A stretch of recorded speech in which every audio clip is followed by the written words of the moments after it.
Diyos ko sa aking igawad, luubing tunay na tapat. Gusto ko'y gawing mong wagas, nang manauli ang galak, bunga ng iyong pagliligtas.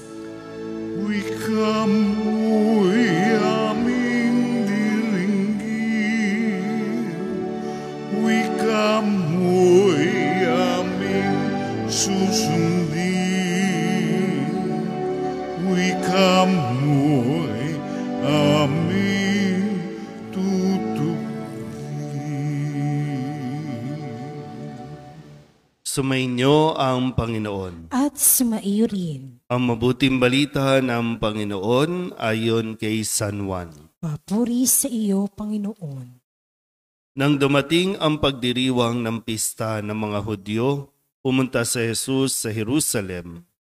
Sa lungsod na ito, malapit sa pintuan ng mga tupa, ay may malaking deposito ng tubig na may 5 portiko. Kung tawagin ito sa wikang Hebreo ay Bethesda. Natitipon dito ang maraming may sakit, mga bulag, mga pilay, at mga paralitiko. Inihintay nilang gumalaw ang tubig sapagkat may panahong bumababa ang isang anghel ng Panginoon at kinakalawkaw ang tubig.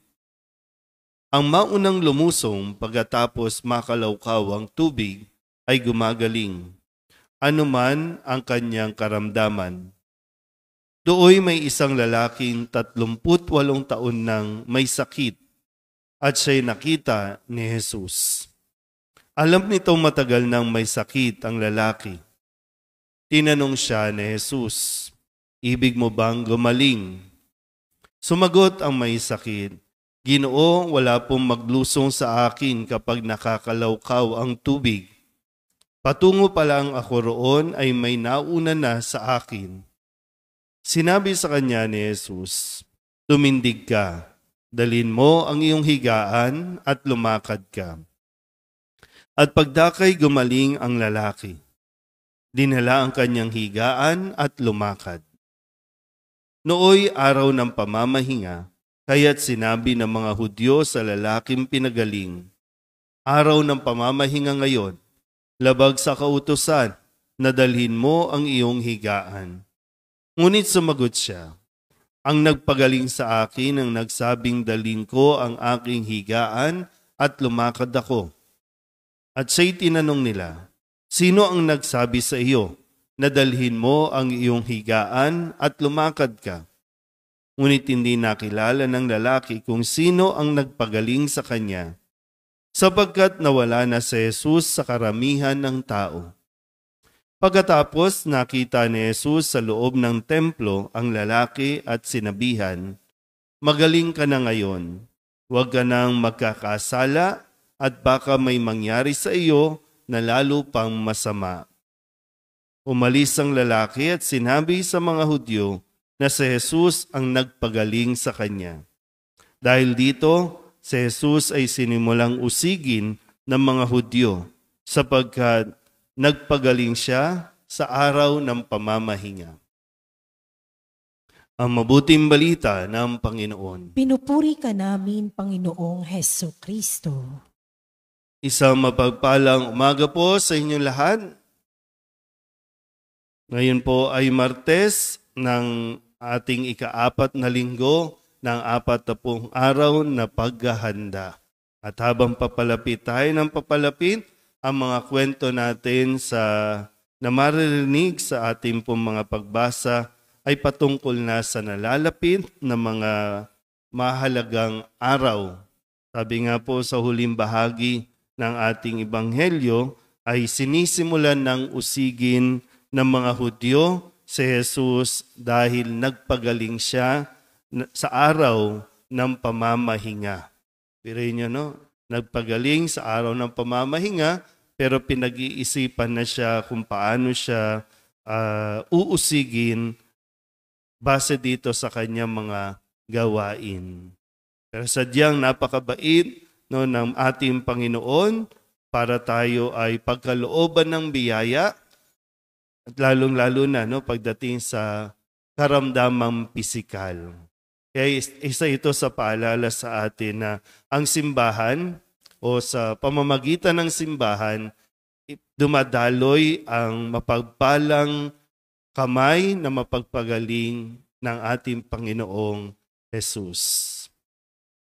Kahit hindi natin, kumbaga, deserve ang mga biyayang ito, pero dahil nga sa kanyang walang hanggang kabutihan, sa kanyang pagmamahal sa tao, ay kanyang ipinagkakaloob ito. Na ang inaasahan lang ay magkakaroon tayo ng pagbabago sa atin pong mga pag-uugali. Lalong-lalo na sa ating mga madalas o araw-araw na nakakapagsimba, kailangan natin masuri kung mayroon bang nagbabago sa atin pong pag-uugali. Hindi tayo pinipilit ni Jesus, pero hinihiling niya sa atin yung pagbabago. Maganda kasi makita natin ang ating mga sarili sa naging pag-uugali nitong lalaking mayroong sakit na 38 years na. 38 taon nang may sakit. At sabi dito, dun sa portiko, pinaniniwalaan na kapag gumalaw ang tubig, ito ay naghihimala at nagdudulot ng kagalingan sa mga nauna o maunang gumalaw nun. Kasi tingnan niyo po, ang sabi ni Jesus dun sa lalaki, gusto mo bang gumaling? Gusto niyo bang gumaling? Yun yung tanong ni Jesus Pero ano ang sagot ng lalaki? Wala po kasing tumulong sa akin para mapalapit ako doon. Andyan na mismo yung magpapagaling, pero yung kanyang attitude nandoon sa parabang yung self-pity, yung nagpapaawa na, wala po kasing tumutulong sa akin. For 38 years, diba For 38 years na may sakit siya. Kung alam mo namang taon-taon ay gagalawin yung tubig na magkakaroon ng himala, nandoon ka lang, diba, yung nakukuha niyo ba?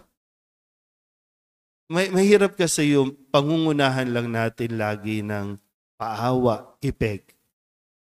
Yung pa-self-pity. Wala po kasing gustong tumulong sa akin. Para gusto mo ba umayos ang buhay mo? Wala po kasing gustong tumulong sa akin. Anong sabi lang ni Jesus? Tumindig ka, dalhin mo ang iyong higaan, lumakad ka. Kasi sabi, kung walang gustong tumulong sa iyo, andyan ang Diyos, di ba? Tulungan mo sarili mo, tumayo ka, kumilos ka, lumakad ka. Kasi yung magmumukmuk ka, kawawa naman ako, wala namang nagmamalasakit sa akin. Halos lahat gustong gumaling. Diba? Lang, yun nga yung kadalasan. Kapag may sakit tayo, kapag may sitwasyon tayo, nakakaawa itsura natin na para bang aping-api tayo, walang tumutulong, walang nagmamahal, kawawa naman ako. Matanda na ako, kawawa naman ako, iniwan ako. Tumindig ka, kumilos ka, kaya mo naman Kaya nung pinakinggan niya si Jesus, tumindig, tumayo. Yun nga lang, birain. Gumaling nga sa physical, kaya lang yung ugali. Kaya nga sabi ni Jesus, magaling ka na ha, huwag ka nang magkakasala uli. Baka may mangyari sa iyong mas masama. Anong ginawa niya? Itinuro pa niya si Jesus sa parabang kasalanan ni Jesus. Kung bakit ako tumayo. Kasalanan, inutusan ako na dalhin ang aking higaan minsan parabang deserve ba talaga natin ng tulungan? Kasi nandyan yung mga pagkakataon, yung opportunity. Sa mga kabataan, kapag nandyan na yung opportunity, pinag-aaral na, pero tamad-tamara naman. May nagpapaaral na, pero ayaw asikasuhan, ayaw ayusin ang pag-aaral. Ano mangyayari sa atin yan kung puro tayo asa na lang sa himala, asa na lang tayo sa may magbibigay? Kaya yung problema natin talaga kadalasan, kung bakit tayo, sabihin na, bakit tayo mahirap sa ugali natin? Kaya ngayon, sana po, sinasabi ni Jesus, sana matauhan tayo, tumindig tayo. Ibig sabihin, kumilos tayo dahil mayroon namang paraan, mayroong tutulong, mayroong available na mga pagkakataon para sa ikakaayos ng ating buhay. Pakinggan natin mabuti ang sinasabi ni Jesus sa atin. At nawa, ito ay magdala sa atin sa isang tunay na pagbabago. Amen.